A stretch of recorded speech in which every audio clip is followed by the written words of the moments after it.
Hello, नमस्कार दोस्तों। स्वागत है आपका बालाजी स्मार्ट स्टडी सेंटर पर। कैसे हो आप लोग?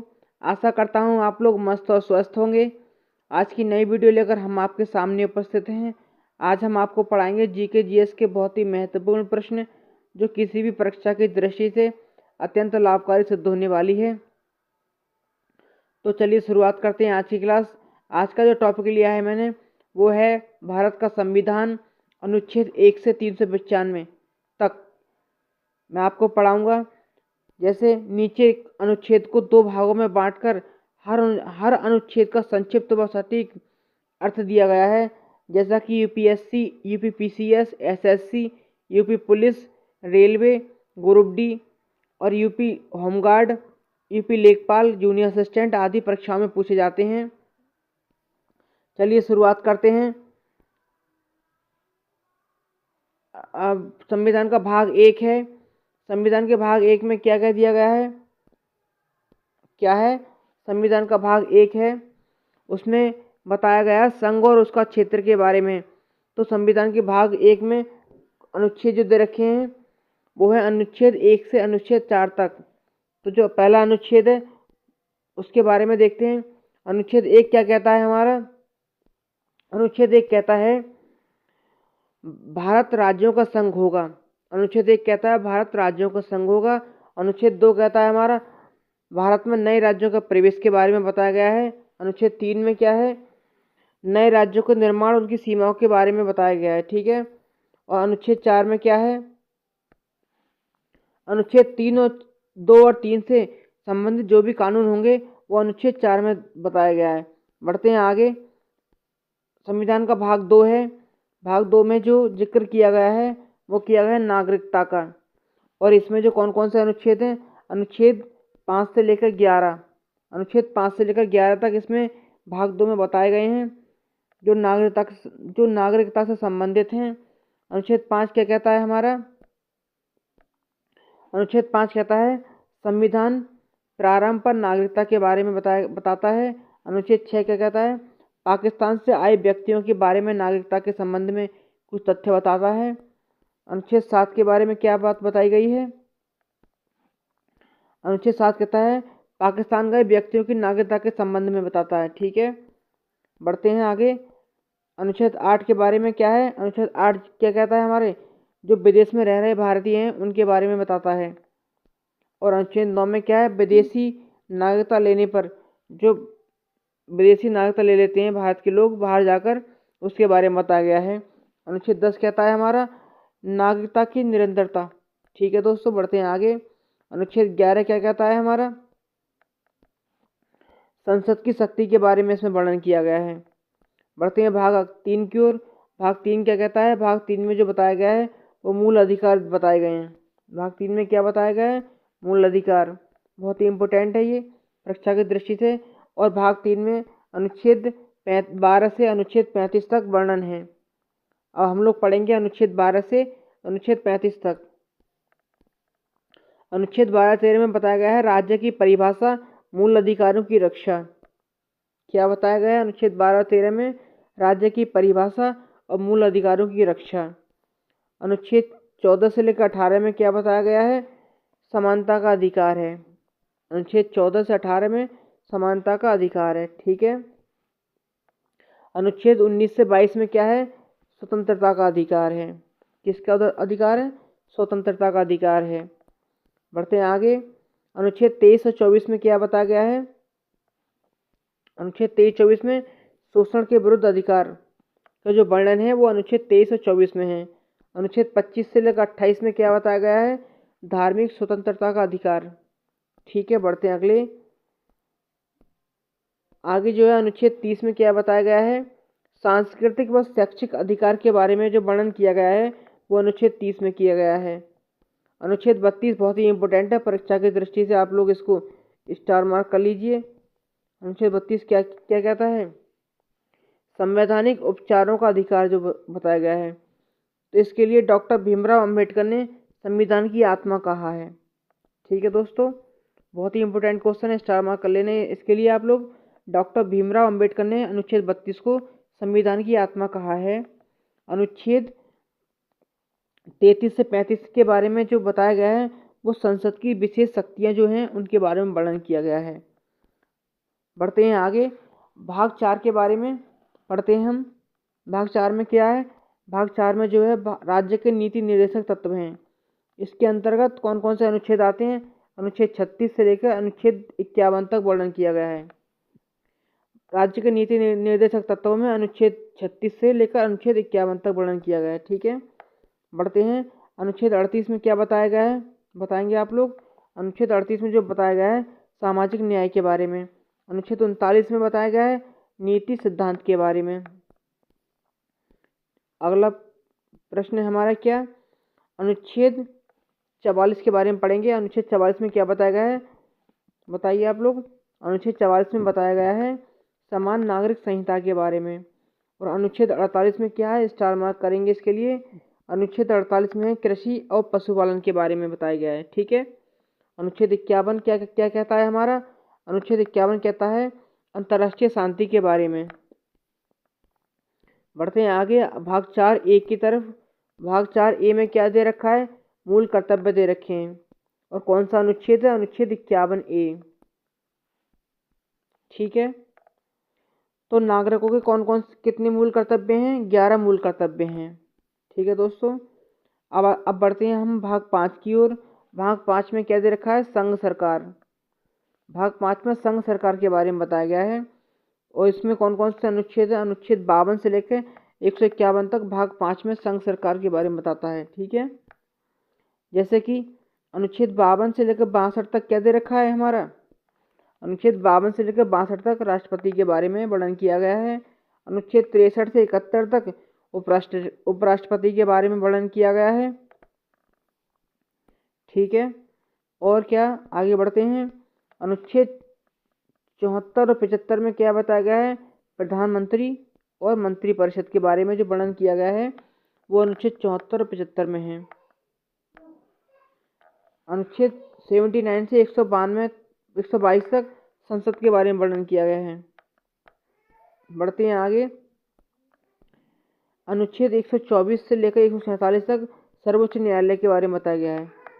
ठीक है दोस्तों, सुप्रीम कोर्ट के बारे में बताया गया है। बढ़ते हैं आगे, अनुच्छेद 148 से 151 तक क्या है? नियंत्रक एवं महालेखा परीक्षक के बारे में। अनुच्छेद 148 से 151 तक क्या है? नियंत्रक एवं महालेखा परीक्षक यानी कि कैग का जो वर्णन किया गया है वो अनुच्छेद 148 में किया गया है। बढ़ते हैं आगे भाग 6 की ओर। भाग 6 में जो किसके वर्णन किया गया है? भाग 6 बताता है हमारा राज्य सरकारों के बारे में। जैसे कि भाग 5 बता रहा था हमारा संघ सरकार के बारे में, उसी प्रकार भाग 6 बताएगा हमारा राज्य सरकार के बारे में। इसमें कितने अनुच्छेद हैं?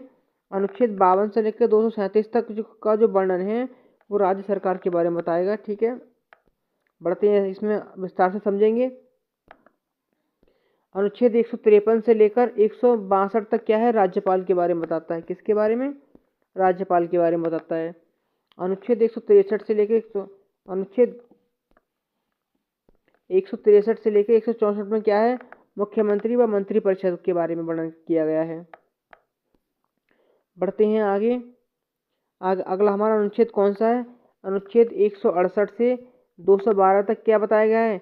राज्य विधानमंडल का वर्णन किया गया है। ठीक है, अनुच्छेद 214 से लेकर 231 तक किसका वर्णन किया गया है? हमारा उच्च न्यायालय के संबंध में बताया गया है, हाई कोर्ट के बारे में। भाग 7 की ओर बढ़ते हैं हमारा। भाग 7 क्या कहता है? वो निरस्त कर दिया गया है। ठीक है, आगे बढ़ते हैं। तो भाग 7 में जो कौन सा अनुच्छेद है जो निरस्त किया गया है? अनुच्छेद 238 है। बहुत ही इंपॉर्टेंट है, याद कर लीजिए इसके लिए। बढ़ते हैं आगे भाग 8 में। भाग 8 में हम लोग क्या पढ़ेंगे? भाग 8 में पढ़ेंगे हम केंद्र शासित प्रदेशों के बारे में। तो उसमें कौन कौन सा अनुच्छेद का वर्णन है हमारा बताएंगे आप लोग। अनुच्छेद 239 से लेकर 242 तक। भाग 8 केंद्र शासित प्रदेशों के बारे में बताता है। इसमें जो अनुच्छेद आते हैं 239 से लेकर 242 तक आते हैं। बढ़ते हैं आगे विस्तार से। अगला है हमारा भाग 9। भाग 9 में पंचायतों के बारे में वर्णन किया गया है। उसके अंतर्गत जो अनुच्छेद आते हैं 243 से 243 ओ तक बताया गया है। ठीक है। भाग 9 है हमारा नगर पालिका के बारे में। 9A क्या कहता है हमारा, नगर पालिका के बारे में। उसके अंतर्गत कौन कौन से अनुच्छेद आते हैं, अनुच्छेद 243P से 243ZG तक। ठीक है, बढ़ते हैं आगे। भाग 10 क्या कहता है हमारा, भाग 10 कहता है अनुसूचित क्षेत्र और जनजाति के बारे में। इसके अंतर्गत कौन कौन से अनुच्छेद आते हैं, 244 से लेकर 244(1)A तक। ठीक है। अगला भाग है हमारा भाग 11। भाग 11 के बारे में किसका वर्णन किया गया है, संघ और राज्यों का जो संबंध है उसके बारे में। ठीक है। इसके अंतर्गत कौन कौन से अनुच्छेद आएंगे हमारे, 245 से लेकर 263 तक। भाग 12 है हमारा। भाग 12 क्या बताएगा, वित्त।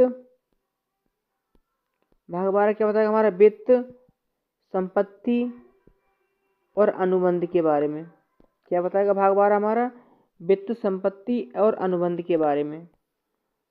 तो इसके अंतर्गत कौन कौन से अनुच्छेद बताए गए हैं, अनुच्छेद 264 से 300A तक। अगला प्रश्न हमारा इंपोर्टेंट क्वेश्चन आ रहा है, क्या अनुच्छेद 300A क्या कहता है, संपत्ति का जो अधिकार था अब मूल अधिकार नहीं है, कानूनी अधिकार बन गया है। ठीक है। बढ़ते हैं आगे। भाग 13 के बारे में बात करते हैं हम लोग। भाग 13 में क्या बताया गया है, व्यापार व वाणिज्य के बारे में बताया गया है। उसके अनुच्छेद कौन कौन से हैं, 301 से लेकर 307 तक व्यापार और वाणिज्य के बारे में बताता है। ठीक है। भाग 14 क्या कहता है हमारा, संविधान का भाग 14 कहता है जो सेवाएं के बारे में जो वर्णन किया गया है वो भाग 14 में है। इसके अंतर्गत कौन कौन से अनुच्छेद आते हैं, 308 से लेकर 323 तक अनुच्छेद आते हैं।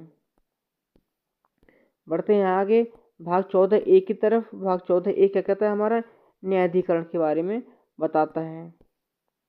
अगला भाग है हमारा अनुच्छेद, अगला है हमारा अनुच्छेद 323A से 323B तक। ठीक है। भाग 15 हमारा परीक्षा की दृष्टि से इम्पोर्टेंट है, निर्वाचन।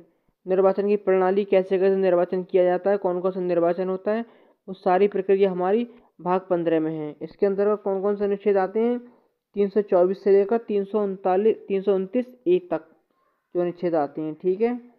भाग 16 है हमारा, क्या विशेष वर्ग के बारे में बताता है। इसके अंतर्गत अनुच्छेद जो आते हैं 330 से 342 तक आते हैं। भाग 17 हमारा क्या बताता है, भाग 17 राजभाषा के बारे में बताता है। इसके अंदर कौन कौन से अनुच्छेद आते हैं, 343 से 351 तक। बढ़ते हैं आगे की तरफ। भाग 18 है हमारा आपात उपबंध बताएगा। भाग 18 क्या बताएगा हमारा, आपातकालीन शक्तियां या आपात उपबंध। इसके अंतर्गत कौन कौन से अनुच्छेद आते हैं, इंपॉर्टेंट है ये, स्टार मार्क करेंगे, परीक्षा की दृष्टि से बहुत ही इंपॉर्टेंट है। अनुच्छेद 352 में क्या बताया गया है हमारा, राष्ट्रीय आपातकाल। अनुच्छेद 352 में राष्ट्रीय आपातकाल बताया गया है। अनुच्छेद 356 में राष्ट्रपति शासन बताया गया है। अनुच्छेद 360 में क्या बताया गया है, वित्तीय आपातकाल। एक बार और पढ़ेंगे, अनुच्छेद 352 में राष्ट्रीय आपातकाल, अनुच्छेद 356 में राष्ट्रपति शासन, अनुच्छेद 360 में वित्तीय आपातकाल बताया गया है। ठीक है, इम्पोर्टेंट है, स्टार मार्क कर लीजिए इसके लिए। ठीक है दोस्तों, बढ़ते हैं आगे की तरफ।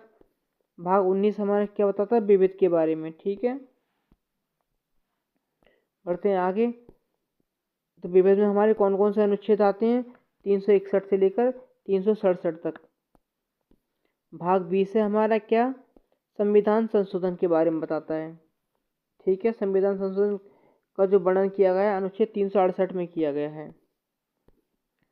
बढ़ते हैं आगे की तरफ। आगे क्या भाग 21 है आता है हमारा, भाग 21 क्या कहता है हमारा, अस्थायी और संक्रमणकालीन शक्तियों के बारे में। इसके अंतर्गत जो अनुच्छेद आते हैं 369 से लेकर 392 तक आते हैं। ठीक है दोस्तों, भाग हमारा 22 है। भाग 22 क्या कहता है हमारा, लघु नाम के बारे में जो वर्णन किया गया है भाग 22 में। इसके अंतर्गत जो अनुच्छेद आएंगे 393 से लेकर 395 तक। अनुच्छेद 395 में क्या बताया गया है, संविधान का निरसन और उसका प्रारंभ। ठीक है, आज तो जो मैंने संविधान का अनुच्छेद लिए हैं वो संक्षिप्त वर्णन किया गया करा है मैंने उसका। आगे की जो वीडियो लेकर आऊँगा मैं उसमें मैं आपको विस्तार से समझाऊंगा। और तो जो आज की वीडियो हमारी यहीं तक थी। दोस्तों आज की वीडियो हमारी कैसी लगी कमेंट करके ज़रूर बताएं। अगर आपको वीडियो अच्छी लगी हो तो लाइक शेयर एंड सब्सक्राइब जरूर करें। तब तक के लिए जय हिंद। मिलते हैं अगली वीडियो में। तब तक के लिए जय हिंद जय भारत।